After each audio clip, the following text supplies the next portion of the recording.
Indonesia adalah sepotong tanah dari surga yang ditumbuhi banyak tradisi menawan.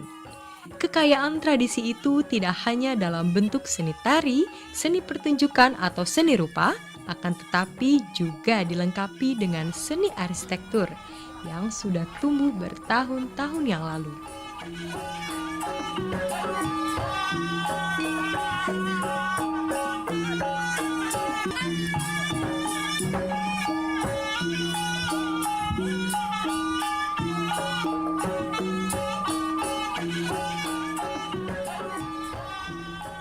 Pemirsa, sekarang saya berada di Masjid Agung Banten dan kita akan melihat-lihat pesona dari masjid ini.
Kompleks bangunan Masjid Agung Banten ini terletak di Desa Banten Lama sekitar 10 km sebelah utara Kota Serang, ibu kota Provinsi Banten.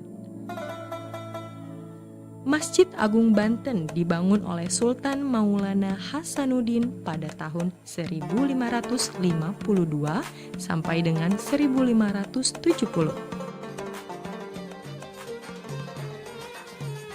Arsitektur awal Masjid Agung Banten salah satu arsitektur yang memberikan warna baru bentuk masjid di Nusantara.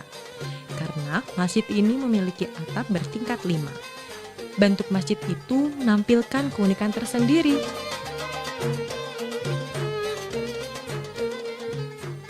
Dua tumpukan atap paling atas itu tampak lebih berfungsi sebagai mahkota dibanding sebagai atap penutup ruang bagian dalam bangunan. Tak heran jika bentuk dan ekspresi seperti itu sebetulnya dapat dibaca dalam dua penafsiran. Masjid beratap tumpuk 5 atau masjid beratap tumpuk 3 dengan ditambah 2 mahkota di atasnya sebagai elemen estetik.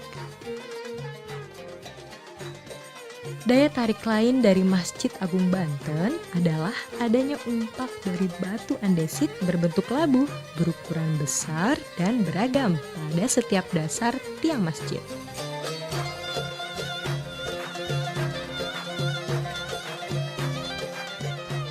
Yang berukuran paling besar dengan garis labu yang paling banyak adalah umpak pada 4 tiang sakaguru di tengah-tengah ruang sholat.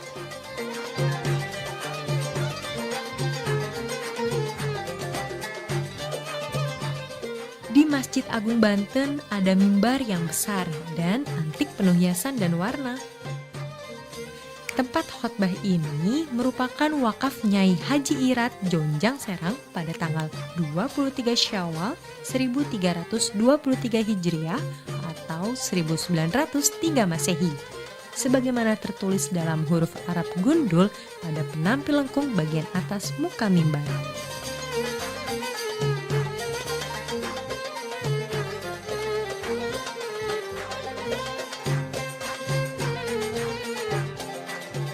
Berbeda dari mimbarnya yang menarik perhatian, mihrab atau tempat imam memimpin sholat yang berbentuk ceruk justru sangat kecil, sempit, dan sederhana.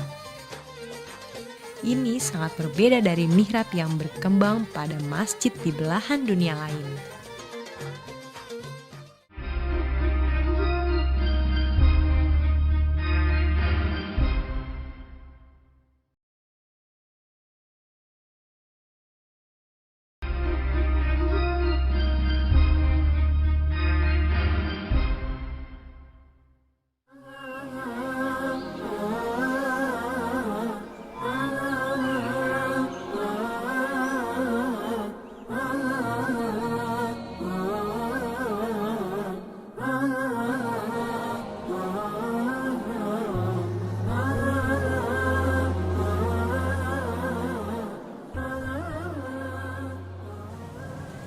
Nah, ini Helda bagian dalam Masjid Agung Kesultanan Banten. Wah, ini kalau dari masjidnya nih Pak, gimana sejarahnya awal mula masjid ini? Ya, tentu dengan berdirinya masjid ini tidak lepas dari peranan Sultan Maulana Hasanuddin. Ketika beliau menyebarkan Islam di Banten, untuk tempat syiarnya itu ya tidak lain harus ada masjid. Harus ada masjid. Kira-kira masjid ini dibangun sekitar 1552. 1500. Ada yang menyebutkan juga 1556. Pak, ini saya lihat tiang-tiangnya seperti bentuk labu nih, ada filosofi tersendiri nggak Pak? Awalnya gimana? Ini Helga ya. Kenapa ini tiang ini umpak ini berbentuknya hasil daripada pertanian, yaitu labu. Artinya dulu di zaman Sultan itu betapa makmurnya rakyat masyarakat Banten pada waktu itu, sehingga hasil pertanian labu semacam ini dijadikan satu kebanggaan menjadi umpak masjid di Agung Banten. Oh, ini ada lambangnya tuh dari kemakmuran ya, pada masanya ya. gitu ya Pak. Kalau tiang-tiangnya Dan juga ini tiang-tiang banyak. ini sebagian besar masih asli. Ada 24. 24. Jadi kalau filosofinya 24 itu satu hari satu malam itu 24 jam. 24 jam. Oh. Ya kan? Nah, kalau di atas ini ada bentuk limas. Itu ada 5. 1, 2, 3 sampai ke atas itu 5. Artinya apa tuh Pak? 5 itu bisa rukun Islam, bisa juga menentukan waktu sholat. Jadi 24 jam, satu hari satu malam, kita punya kewajiban untuk melaksanakan sholat 5 waktu. Nyambung sekali ya Pak, sesuai. Terus kalau saya lihat nih Pak, mimbarnya ada filosofi juga nggak nih Pak? Kalau ini mimbar ini kita lihat ini arsiteknya lebih kepada gaya-gaya Tiongkok ya, mirip kayak pagoda. Dan memang ini arsiteknya, ini adalah salah satu putra Tiongkok tapi sudah masuk Islam. Kalau nggak salah saya baca, Cek Bancut Pak namanya. Setelah masuk Islam, mualaf diberi gelar Pangeran Arya Wiguna. Kalau lihat kita lihat di belakang di depan masjid itu, kenapa pintu masjid itu kecil? Oh, kan dari depan. Kalau ini kan besar nih. Tadi saya masuk Samping. agak sedikit menunduk Pak. Jadi ternyata siapapun yang masuk di dalam masjid ini tidak melihat kepangkatan. Apakah dia itu seorang jenderal, presiden atau siapapun. Ketika dia masuk dalam masjid, inna akramakum indallahi atqakum. Wow, bagus banget filosofi sejarahnya, terus filosofi bangunan-bangunannya ini menarik sekali Pak. Ya udah, terima kasih ya Pak waktunya. Ya, Helga, terima kasih. Helga juga. bisa tahu banyak soal Ya. Masjid Agung Banten ini gitu. Terima kasih Pak. Ya. Assalamualaikum. Waalaikumsalam warahmatullahi wabarakatuh.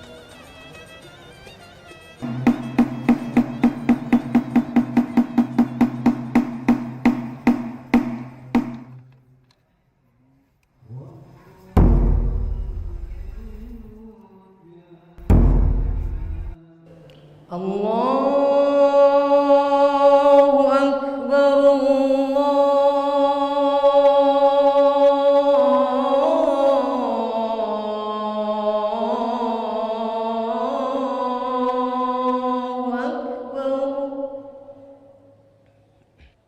Allahu Akbar, Allahu Akbar.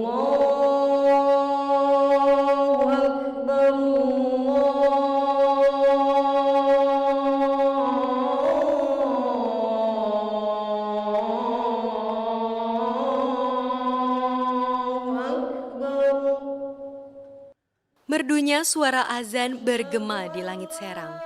Panggilan suci untuk menegakkan sholat itu segera dijawab oleh kaum muslimin yang ada di masjid ini. Dengan membasuh dan membersihkan dosa-dosa mereka melalui air wudhu.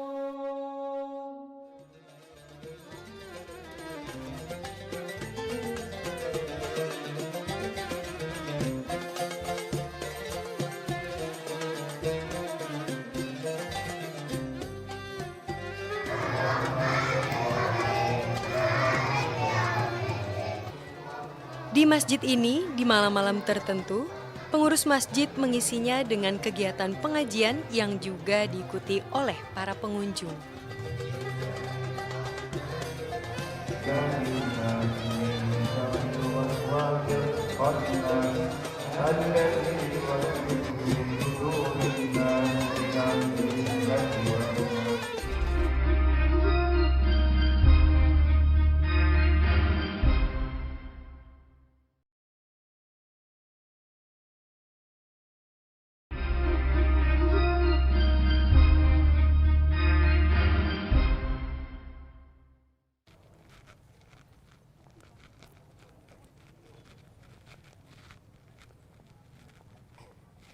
Bagian lain yang menarik dari Masjid Agung Banten adalah menara di sebelah timur yang tinggi besar dan monumental, serta tergolong unik karena belum pernah terdapat bentuk menara seperti ini di Nusantara.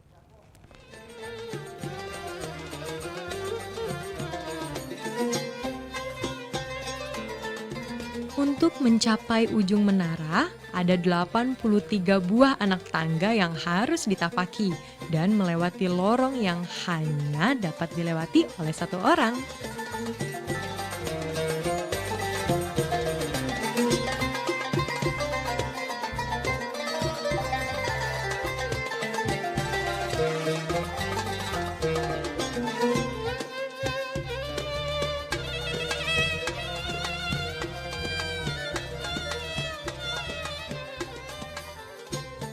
Pemandangan di sekitar masjid dan perairan lepas pantai dapat terlihat di atas menara karena jarak antara menara dengan laut yang hanya sekitar 1,5 km. Menara berkonstruksi batu bata setinggi kurang lebih 30 meter ini dulunya berfungsi sebagai menara pandang ke lepas pantai karena bentuknya yang mirip mercusuar daripada sebagai tempat mengumandangkan azan. Berita-berita Belanda tentang Banten hampir selalu menyebutkan menara tersebut. Hal itu membuktikan menara itu selalu menarik perhatian pengunjung kota Banten pada masa lampau.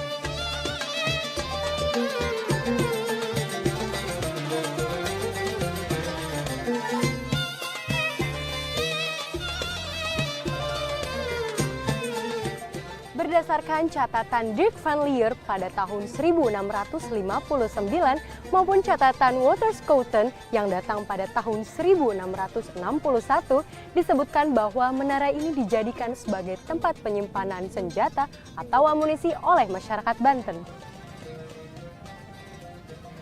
Sejarawan-sejarawan lain menyatakan bahwa menara berbentuk segi delapan itu mengingatkan pada bentuk mercusuar, khususnya mercusuar di Belanda.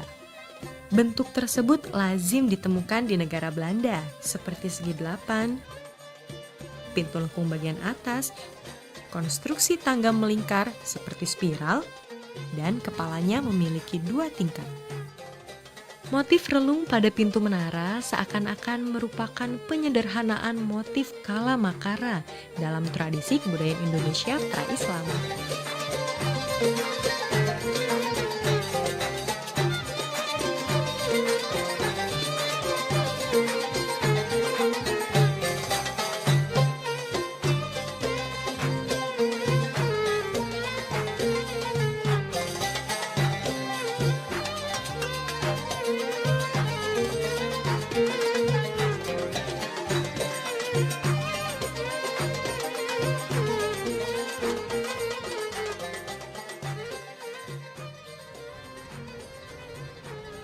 Jika dilihat dari sisi ragam hias, menara dari Masjid Agung Banten ini terpengaruh oleh seni ragam hias yang terdapat di Pulau Jawa, seperti pada hiasan kepala menara membentuk segitiga memanjang yang dikenal sebagai tumpal. Akulturasi budaya nampak jelas terlihat dalam arsitektur menara dan bangunan Masjid Agung Banten. Menara bukanlah tradisi yang melengkapi masjid di Jawa pada masa awal. Oleh karena itu, Masjid Agung Banten termasuk di antara masjid yang pertama menggunakan unsur menara di Jawa. Arti penting Masjid Agung Kesultanan Banten bagi masyarakat Banten yaitu sebagai sarana kegiatan kewajiban kita melaksanakan kegiatan ibadah, juga kegiatan-kegiatan lain yang berkaitan dengan masalah-masalah keagamaan. Contoh, setiap malam Jumat kita mengadakan kegiatan marhaban. Hari Selasa setiap seminggu sekali kita mengadakan kegiatan pengajian. 1 bulan sekali kita juga mengadakan kegiatan akbar pengajian. Juga kegiatan-kegiatan lain yang bersifat keagamaan.